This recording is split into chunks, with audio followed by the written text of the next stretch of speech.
ஏய் மயிரே, ஏய் காசு வாங்க தெரியல, கொடுக்க தெரியாதா? எப்ப தருவேன்?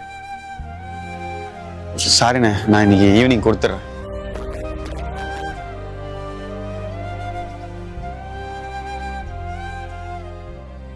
ஏண்டா டேய், ஒரு 200 ரூபாய் கொடுக்கணும் வக்கு இல்ல. அவசரம் கேட்டு இப்படி பண்ற. நாளைக்கு ஒழுங்கா எடுத்துன்னு கொடு. நீ சாயங்காலம் இல்லை நாளைக்கு காலைக்குள்ள நான் கொடுத்துட்றேண்ணே. டேய் நான் முன்னாடி போறேன், நீ பொறுமையா பின்னாடி வா. சே, இவெல்லாம் ஒரு அண்ணன் என் கூட வரதே இவ்வளோ அசிங்கமா நினைக்கிறேன். இவங்ககிட்ட இனிமே வச்சுக்க கூடாது. அதை வச்சு எனக்கு ஒரு 1000 ரூபா வேணும், எமர்ஜென்சி கொஞ்சம் அனுப்பிச்சு விட்றேன். நான் நாளைக்கு சம்பளம் வந்த உடனே தரேன். முதல்ல போய் அவனுக்கு கொடுத்துட வேண்டியதுதான்.